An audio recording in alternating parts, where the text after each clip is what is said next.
Hola, buenas tardes, bienvenidos aquí a Cafeteando Derecho con Sara Chávez y Carla Cuevas. Hoy miércoles de Cafeteando Derecho, ya saben a todos ustedes que nos da el gusto recibirlos aquí, que nos reciban más bien en sus hogares, en sus vehículos, donde nos estén escuchando.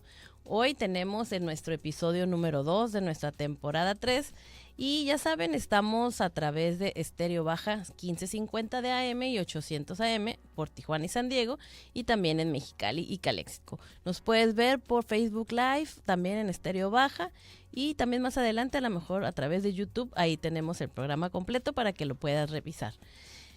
Hoy, queridos cafeteandos, vamos a platicar sobre el tema de migrantes y su gran impacto en la frontera norte del país. Yo creo que todos ustedes han escuchado pues que hemos sido informados por el próximo presidente electo de Estados Unidos, Donald Trump, que quiere hacer una deportación masiva de migrantes.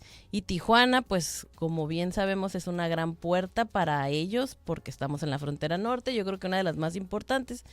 Y para hablar de este tema hemos invitado a Claudia Portera. Bienvenida, Claudia. Gracias. Es administradora del proyecto Salesiano para personas en contexto de movilidad, quien tiene pues ya más de 25 años tratando el tema de migrantes, conociéndolos a fondo, pues llevando a cabo la ayuda para ellos a través de este proyecto Salesiano. Bienvenida, Claudia, y pues queremos que nos platiques quién es Claudia, la administradora actual del proyecto Salesiano. Ok, primero que nada, muchas gracias por la invitación. Pues, ¿quién es Claudia? Claudia es una uruguaya que llegó hace más de 25 años a Tijuana por un año y que ha estado aquí todo este tiempo con Proyecto Salesiano apoyando en sus obras sociales. Ellos tienen 6 obras, Proyecto Salesiano tenemos 6 obras en este momento y 2 de las cuales son 2 albergues para personas en contexto de movilidad. Uno muy conocido es el desayunador salesiano del Padre Chava, sí, donde tenemos conocido el albergue de varones. El albergue empieza a funcionar en el año 2009-2010, donde ya tenemos un terreno propio, que es aquí justamente en la calle Melchor Ocampo. Yo creo que todos lo hemos visto, Yo ¿no? creo por la que vía, sí. Cuando vienes de playas, exacto, estamos ahí. Exactamente. Ahí los vemos. En un edificio blanco, ¿no? Es un edificio amarillo. Amarillo.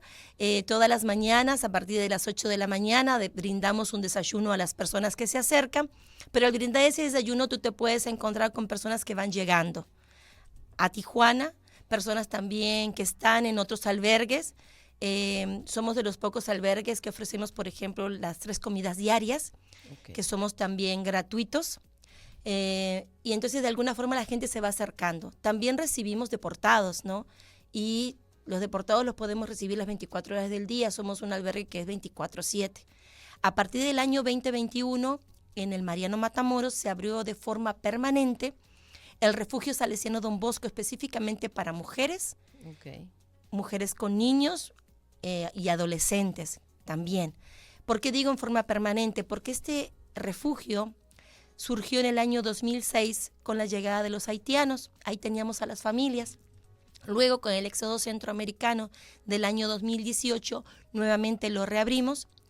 Posteriormente se vuelve a cerrar porque es un poco difícil sostener 2 albergues con todo lo que implica, pero ya en forma permanente por la necesidad de que se empezó a observar mayor migración de mujeres solas, lo abrimos ya en forma permanente. Lo que dices de Proyecto Salesiano es una congregación, ¿no? ¿Católica? Exactamente. Proyecto Salesiano es una asociación civil sin fines de lucro que pertenece a la congregación salesiana fundada por San Juan Bosco, si no me equivoco, como por 1857, 58, por ahí. Okay. En México tiene más de 125 años los salesianos. Proyecto Salesiano llegó a Tijuana en 1987 ya para establecerse. Se establece primero en la colonia Herrera, sí, bajo la invitación de Monseñor Berlier, okay, que es el que invita ya a los salesianos, y luego se fue extendiendo por la ciudad.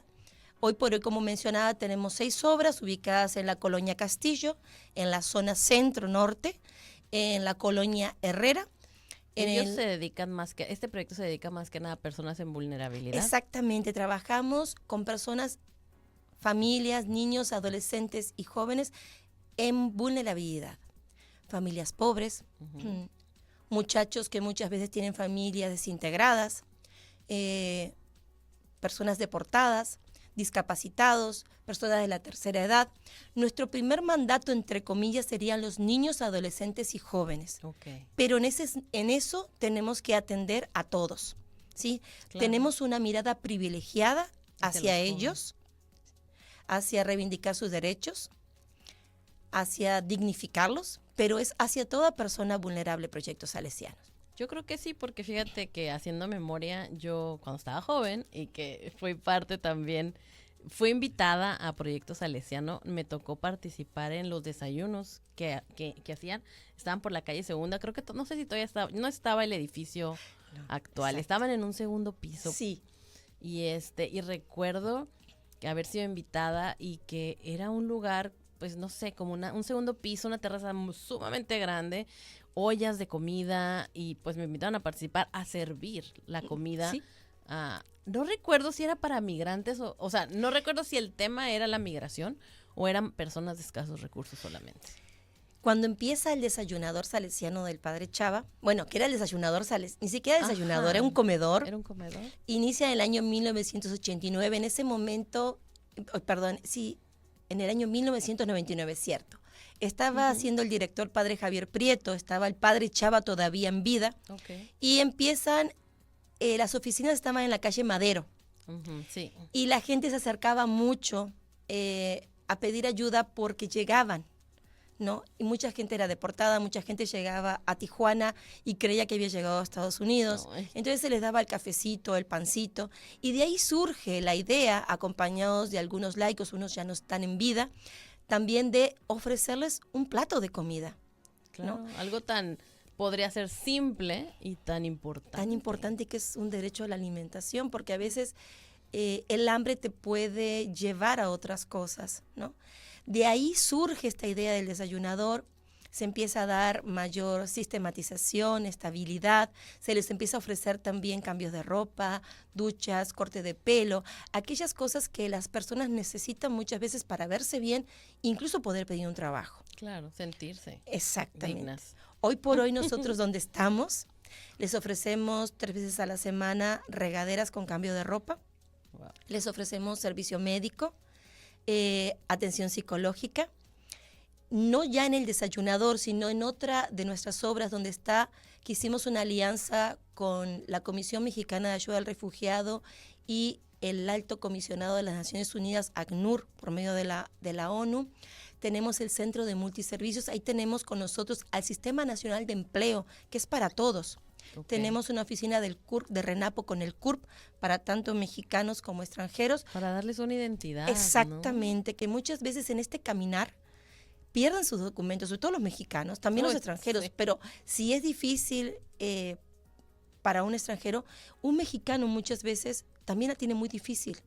Volver a encontrar un acta de nacimiento, sacar su CURP, volver a tener sus papeles. Puede tener los datos al revés, están mal, exacto. Ellos creen que nacieron en una ciudad y resulta que los registraron en otra.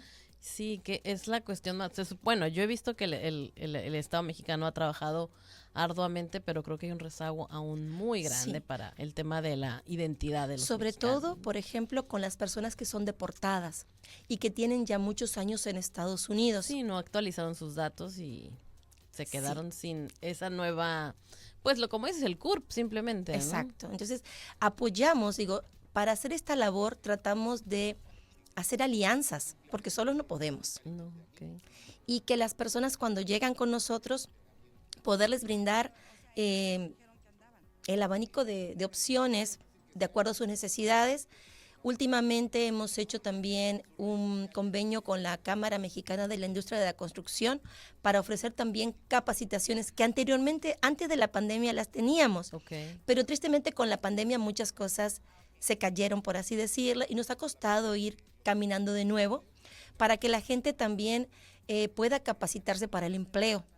O sea que ustedes empezaron un proyecto salesiano dirigido a los jóvenes, a los niños vulnerables, y de repente empezaron a ver la necesidad de esta ciudad tan importante como es la migración, un tema que ha estado abordando Tijuana desde que inició, yo creo. Sí, nosotros no hemos sacado el dedo de renglón con los jóvenes porque tenemos muchas actividades para ellos en las diferentes obras, talleres de liderazgo, capacitaciones, no sé, es una escuela para niños de bajos recursos, pero específicamente Tijuana es una ciudad migrante, es una ciudad en movilidad.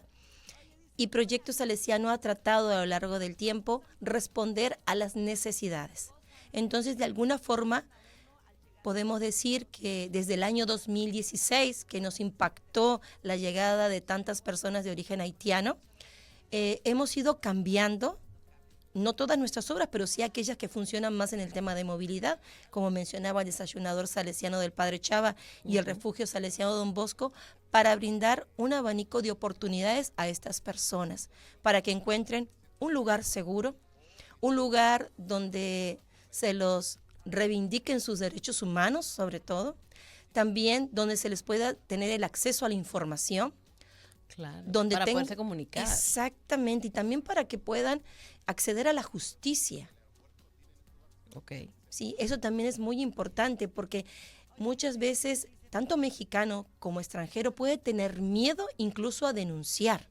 Sí, cualquier acto ilícito que le haya sucedido porque puede ser deportado, tiene miedo, acusado de otras cosas por represalias, ¿no? Exacto. O sea que ustedes entonces en 2016 sienten que fue un boom de migración aquí en Tijuana. Sí, nosotros fuimos los primeros, podemos decir que como la Cruz Roja, los primeros respondientes, ¿no? Okay, sí. Creo que hay unas imágenes de las personas durmiendo fuera del desayunador. ¿Cuántos haitianos habrán llegado en esa época? No sé, lo que te puedo decir que en la casa del desayunador, desde mayo de 2016 a más o menos febrero, marzo del 2017, pasaron solamente en la casa del desayunador 7,500 haitianos. ¿Y dónde están?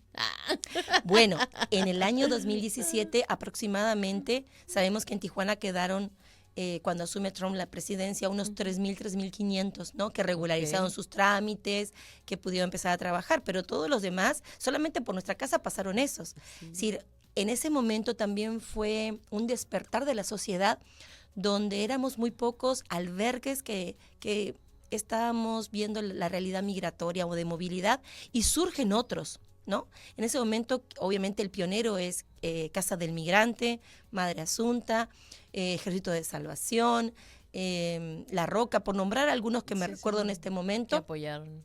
Y posteriormente empiezan a surgir otros, ¿no? Posteriormente está, no sé, Espacio Migrante, Borderline. Es decir, hubo una sensibilización y empatía de varios sectores de la sociedad de ayudar. Y creo que eso es lo más bonito de la sociedad de Tijuana y del ser humano, poder brindar apoyo y ayuda a quien lo necesita. Claro, porque yo siento, pues obviamente las personas en contexto de movilidad, como bien lo señalas aquí, un término más humano para ellos, no tienen un presupuesto porque yo creo que la vida, tienen una idea de cuando salen, pero la realidad a la que se enfrentan termina siendo completamente diferente para ellos, ¿no? Y el tiempo que no hay ahorros que te puedan durar. No, y aparte tristemente también tenemos que entender que en ese camino migratorio, ruta migratoria, solamente hablando de México, ¿no? Desde la frontera sur a la frontera norte, tienen que pasar por varios estados y también se encuentran con personas que les cobran el paso. Claro. ¿No? O cualquier apoyo. Exactamente. ¿No? Y ellos vienen a veces con un dinero. También hay que darnos cuenta que muchas veces pueden ser engañados. Sí, claro. Que les cuentan más bonita la historia, pero realmente la gran mayoría, por lo menos de los que nosotros hemos recibido o hemos acompañado,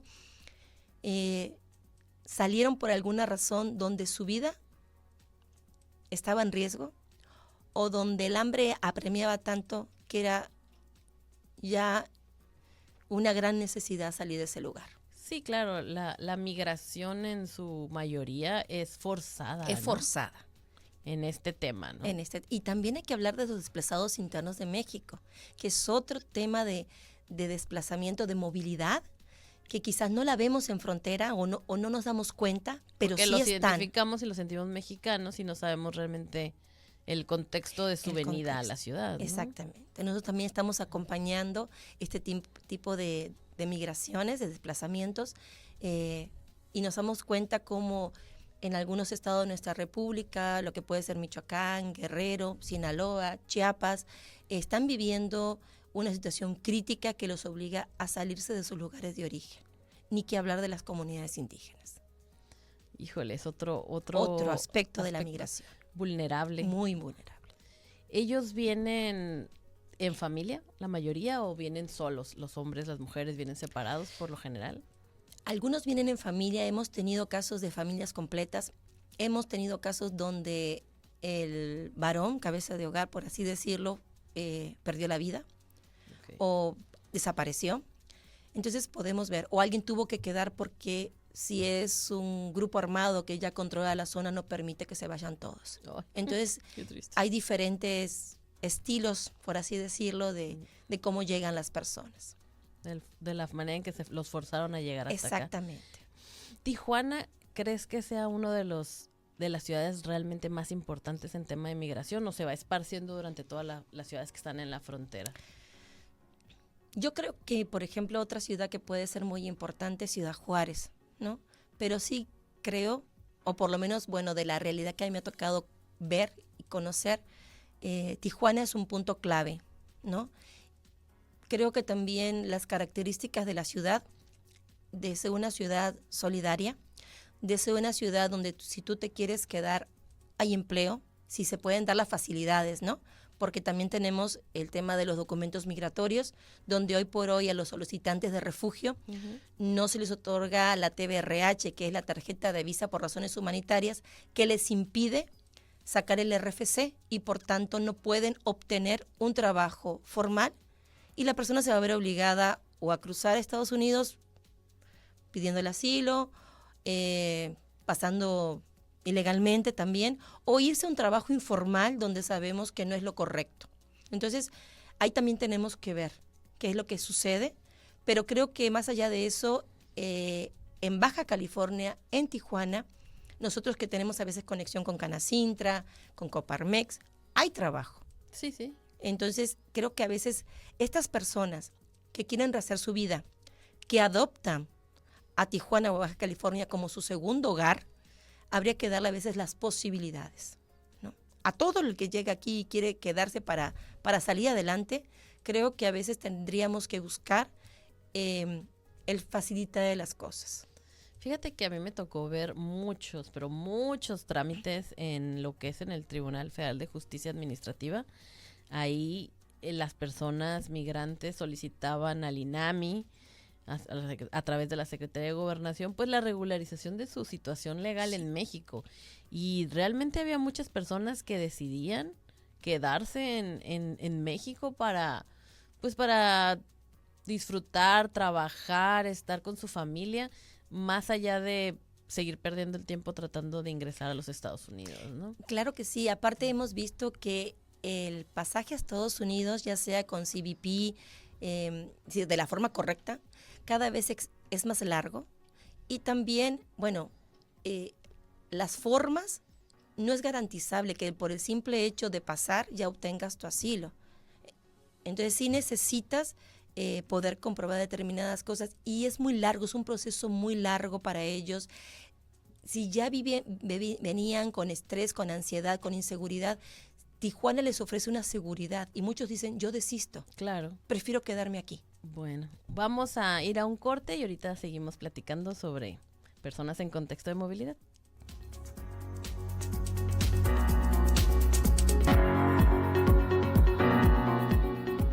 Y regresamos aquí con nuestro tema de migrantes en la frontera norte del país y platicando aquí con Diana, le comentaba que Claudia, perdón, porque te digo Diana, con Claudia, le platicaba que me ha tocado ver los asuntos de las personas que dicen, ¿sabes qué?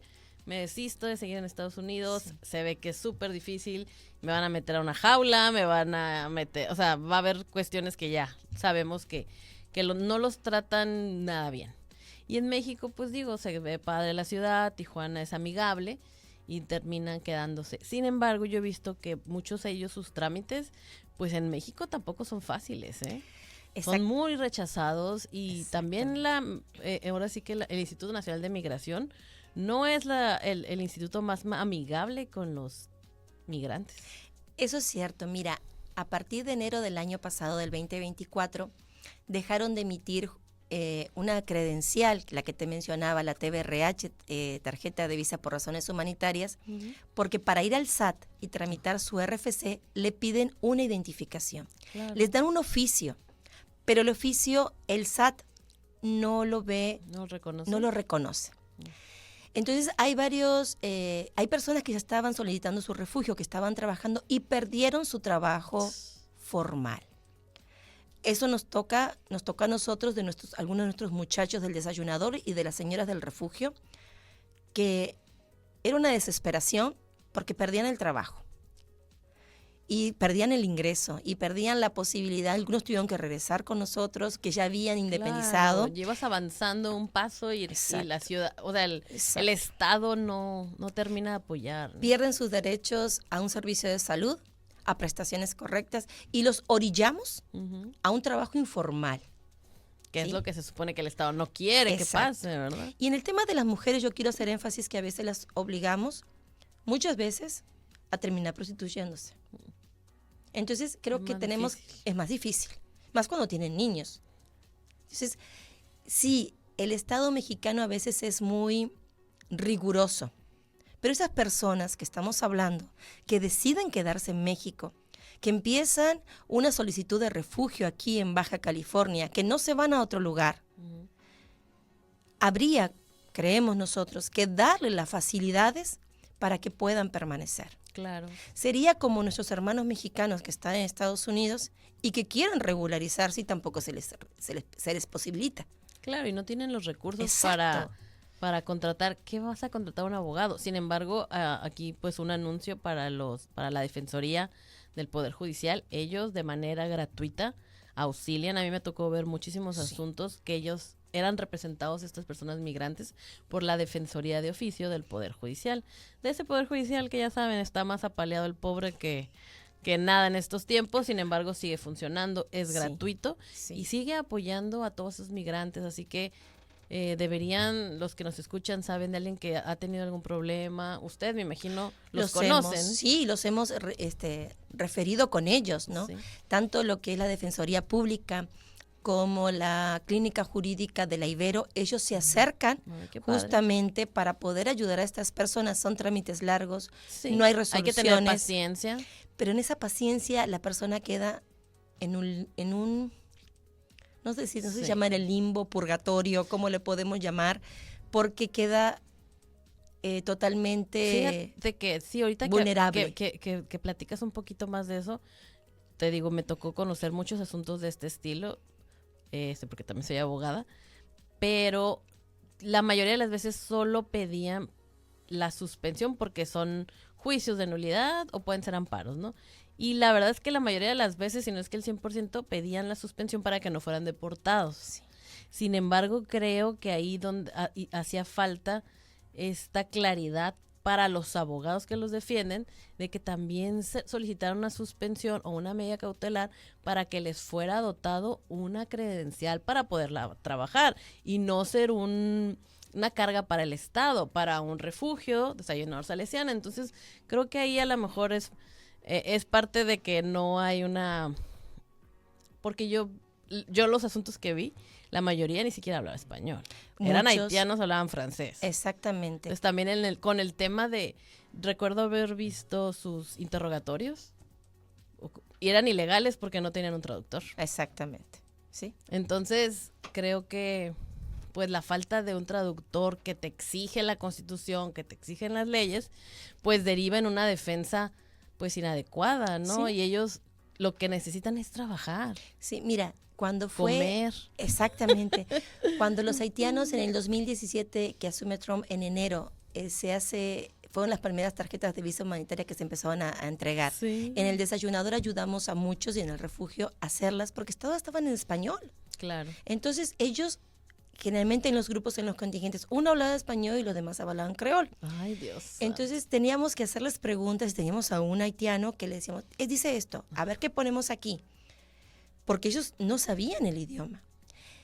Lo que hicimos en ese momento nosotros, creo que después fueron buenas prácticas que otros imitaron. Y qué bueno, pero sí es cierto que, por ejemplo, tanto en la Defensoría Pública como en el Instituto Nacional de Migración, tiene que haber traductores para las personas que no hablan el español. Defensoría, tienes que ponerte yo sé que le están quitando su presupuesto al Poder Judicial, pero deberían de contratarles un traductor para poder atender de una mejor calidad a estas personas. Exactamente.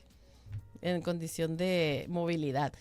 ¿Qué opinas, Claudia, sobre el tema de que pues aquí nuestro vecino del norte, que estamos a 5 días de que tome protesta, pues nos sentimos, bueno, no sé si me siento amenazada o sea puro bluff el hecho de que quiera deportar a tantas personas? ¿Será que es cierto? ¿Será que vayamos a ver gente ya en Tijuana los próximos días, los próximos meses?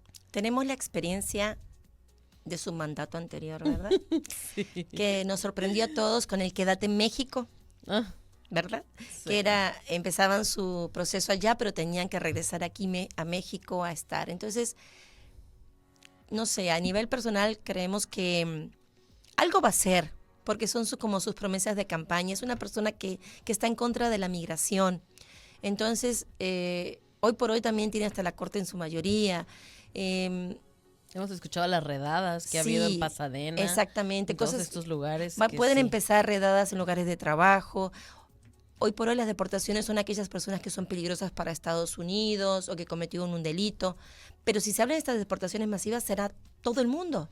Y aunque tenemos que ser conscientes de que las leyes internacionales y los tratados internacionales hablan de que si tú quieres llevar a cabo una deportación de personas, la tienes que retornar a su país de origen. Exactamente. O sea, no la puedes dejar aquí, en la puerta que es Tijuana.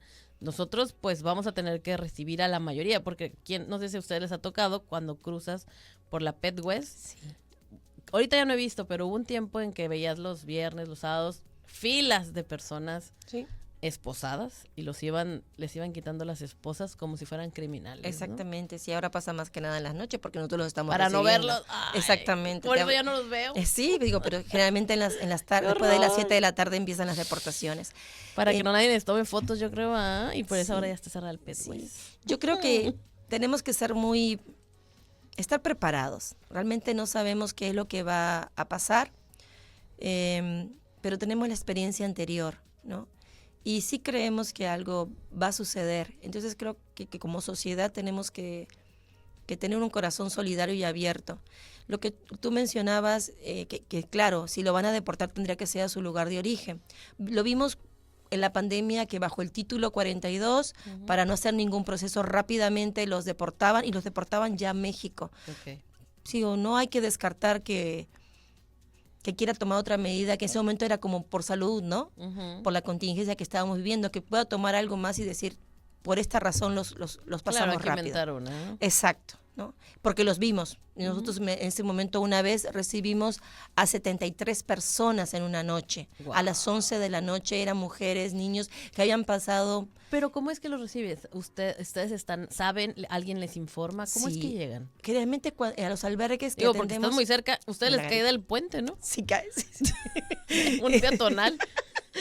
Generalmente cuando empieza a haber este tipo de deportaciones, Grupo Beta, que es un grupo que trabaja a favor de los migrantes también, empieza a avisarnos. También migración muchas veces cuando llegan así estos contingentes que no tienen dónde tenerlos, nos avisa a los diferentes albergues si los podemos recibir. Con nosotros saben que somos 24/7 porque nos ha pasado que muchas veces los albergues no reciben en la noche algunos. Pues es que hasta por seguridad, ¿no? Sí. De las personas. Generalmente aquí los llevan directamente en las unidades para que puedan entrar y ya nosotros los recibimos, les ofrecemos algo caliente, una ducha. Claudia, y me imagino que estas personas llegan con de capa caída terrible, ¿no? Sí.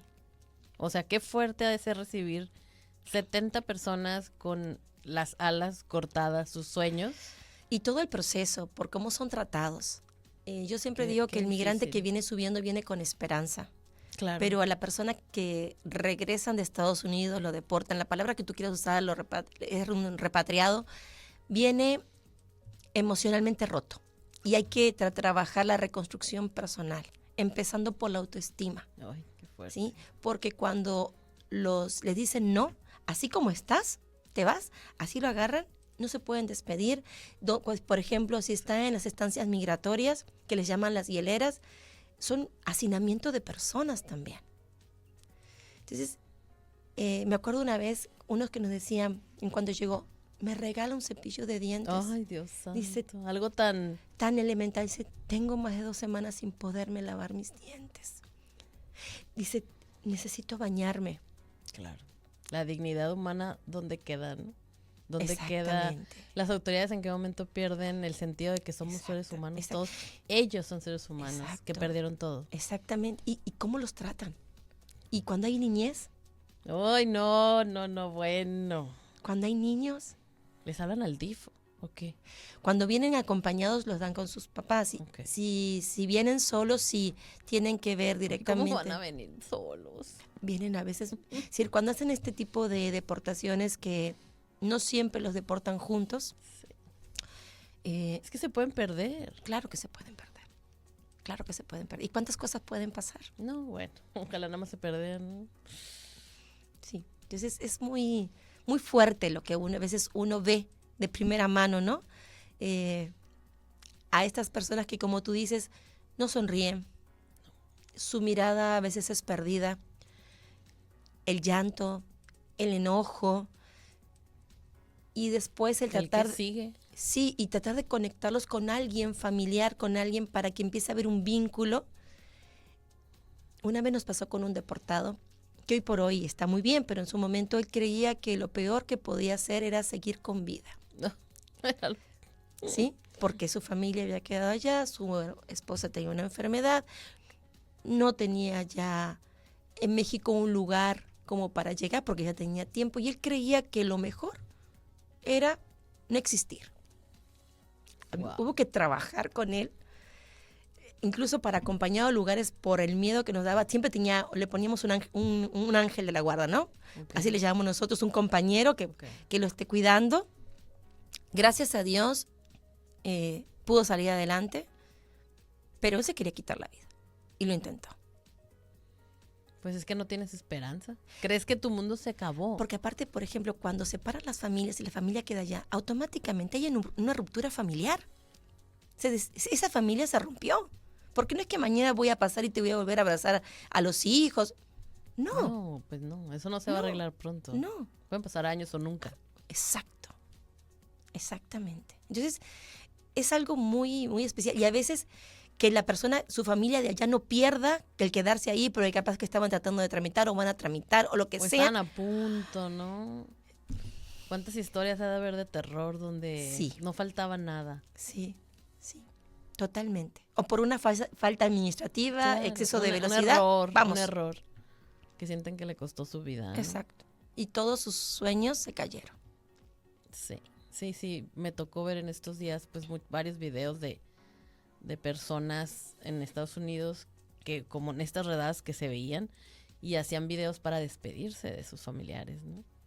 Y decirles, pues ya, se acabó. Y eso se los permitieron hacer el video porque muchas veces lo retienen. No, como que creo, ese video me impresionó mucho porque él se estaba tomando un video y veía que ya venía la patrulla y sabía que iba a ser deportado. Exactamente. Y ya sabía que venía para acá. Entonces, híjole, son cuestiones que impresionan más allá de solo la comida, un techo, pues son de emoción, de dignidad. Son historias humanas. Historias y de repente solo hablamos de migrantes y deportados y números y de repente todo muy frío, ¿no? Sí.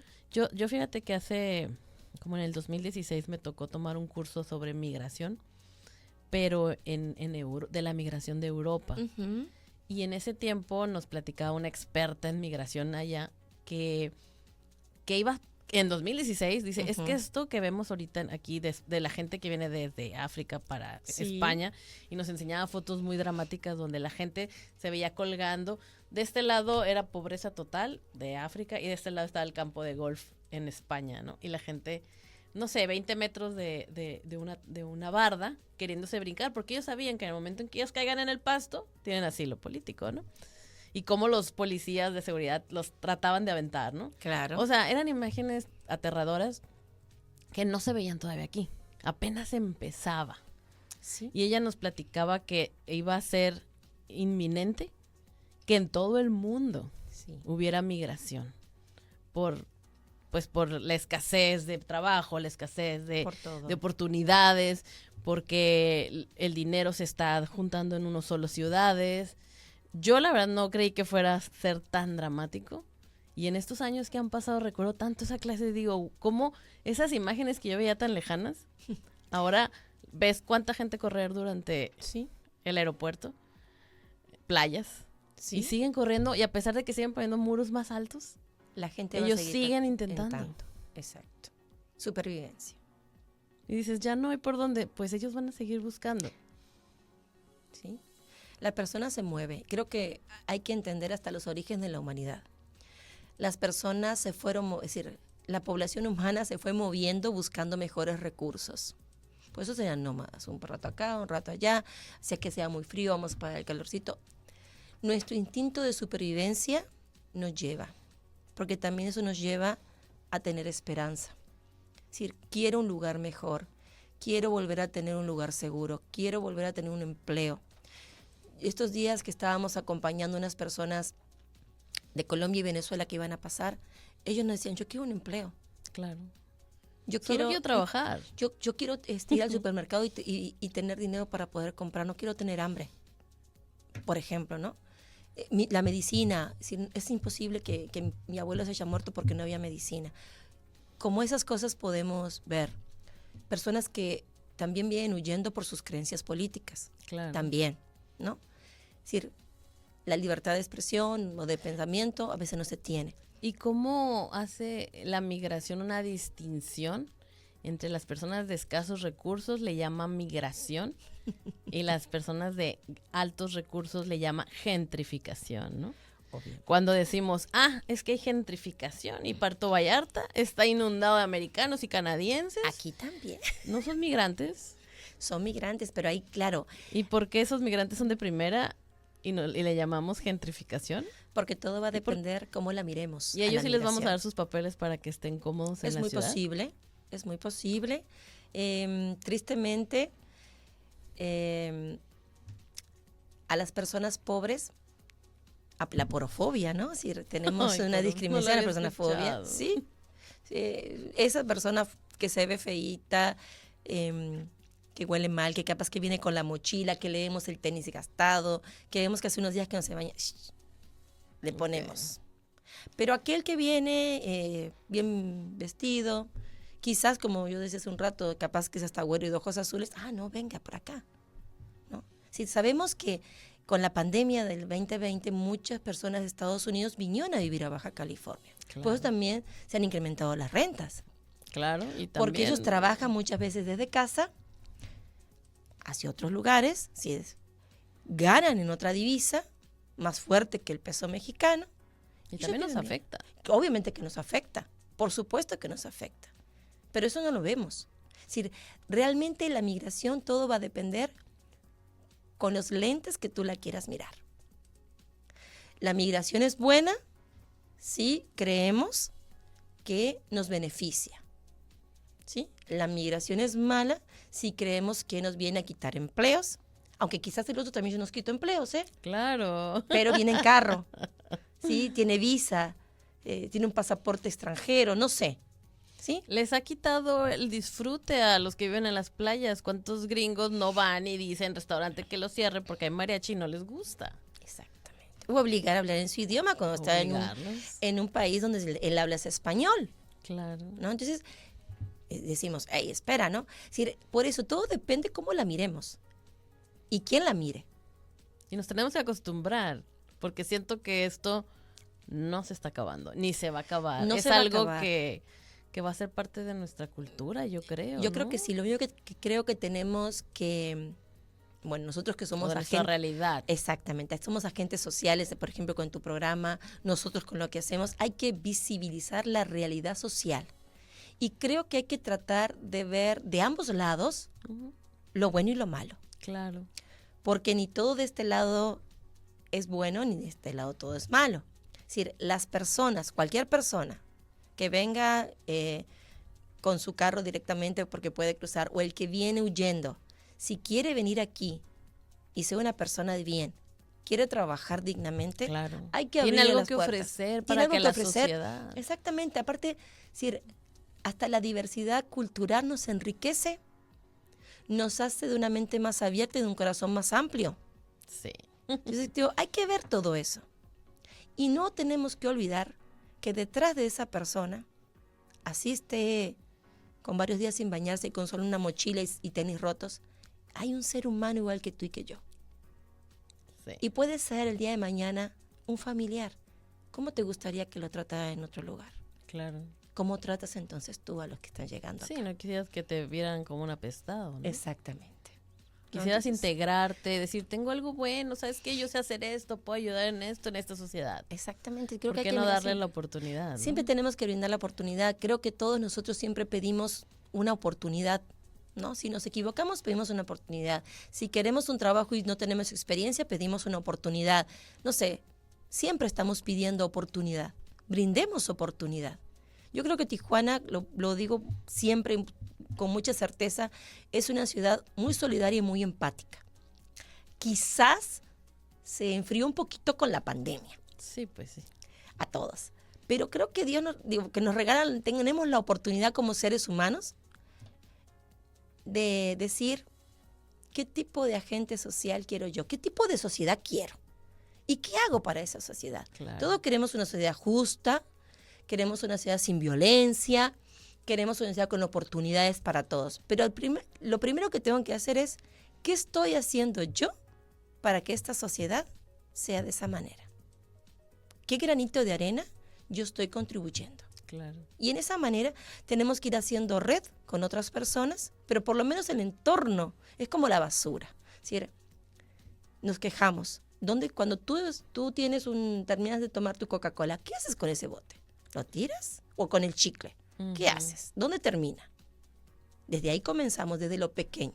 Claro, queremos marginar a esas personas y que sean un problema y que no pasen y que estén solo en esa área.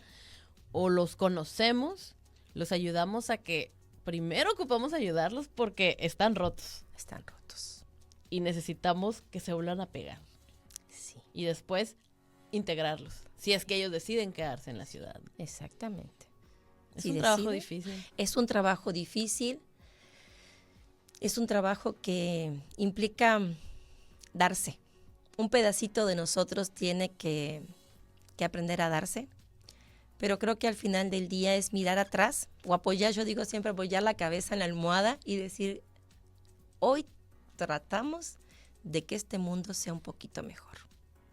Sí, yo creo que la mayoría sí queremos eso. Es el mejor legado que podemos dejar, ¿no? Para los que vienen detrás, para los que están con nosotros, decir... Y entender que somos un mundo heterogéneo. Claro. No somos iguales, no tenemos que tener miedo al que es diferente a mí.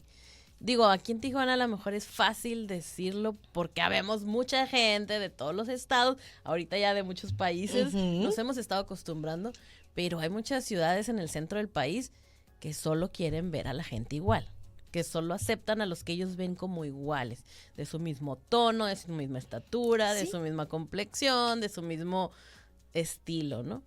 Tijuana nos brinda la oportunidad a todos los que vivimos aquí de aprender de personas distintas y tenemos que seguir en eso porque llegan todavía personas más distintas. Claro que sí, creo que Tijuana siempre ha hecho, ha dado el ejemplo, creo que los demás estados, ¿sí? ¿No? Es punta de lanza en muchas cosas. Creo que tenemos que seguirlo haciendo. Y ¿no? Sí, a mí me encanta hacer el ejercicio cuando estás en una reunión y empiezas, que digan de dónde son. El 80% no es de Tijuana. Exacto. Te lo puedo asegurar. Sí. Son pocos los que yo sí soy de Tijuana y mi papá y mi abuelo, pero eres raro. Eres el raro. La mayoría venimos de otros lugares y nos hemos establecido y damos pues lo mejor de nosotros, ¿no? De Por forma, supuesto. A lo mejor no decidimos ser migrantes porque te trajeron tus papás, pero pues Sí somos. Sí, al final del día sí lo somos. Sí. Pues muy, muy, muy interesante. Pues ahora sí que vamos a ir a la última parte del programa de Cafeteando Derecho con las personas en contexto de movilidad.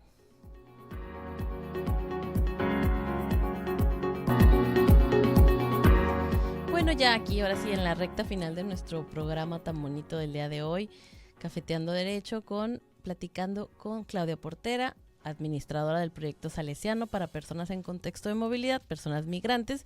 Y pues ya ahora sí, después de haber platicado el contexto de estas personas, qué pasa, cómo viven, por qué tendríamos que ser empáticas con estas personas que se van a ir integrando a nuestra sociedad, ya están integrándose en nuestra sociedad, y todos aquellos que puede ser que lleguen. Entonces, pues ahora, Claudia, platícanos, ahora sí, efectivamente, ¿cómo podemos ayudar al proyecto? Yo creo que primero que nada, los que quieran regalar un ratito de su tiempo, ¿sí? Eso es buenísimo.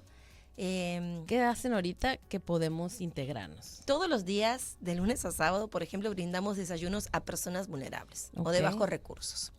El desayunador salesiano del Padre Chava abre sus puertas, bueno, desde antes de las 8 de la mañana, pero a las 8 comienza el desayuno, aproximadamente hasta 10:30, 11, aunque después a la 1 volvemos a dar avena a las personas. O sea, ¿quién cocina? Los propios muchachos albergados que aún no han regularizado sus trámites o no tienen trabajo. Es decir, se organizan. Yo les comentaba que nuestro albergue, los 2 que tenemos, es gratuito, pero tienen roles, funciones dentro de la casa. Obviamente que cuando empiezan a trabajar tienen que empezar a ahorrar para poder independizarse. Por eso nosotros no pedimos cuota de recuperación ni de nada, pero sí lo que les pedimos es un buen comportamiento, que significa cumplir. Como en una casa, te toca tender la cama, te toca limpiar el baño, te toca cocinar, te toca cortar la verdura. Porque participar en los quehaceres comunes. Y para que le podamos brindar todas las mañanas a la otra persona un desayuno.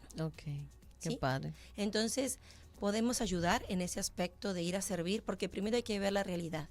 Es una de las formas. Pero por ahí capaz que tenemos una habilidad, no sé, sabemos tocar un instrumento, sabemos de informática, y podemos brindar quizás un taller para estos muchachos, a estas personas en contexto de movilidad, que no saben, que quizás no tienen...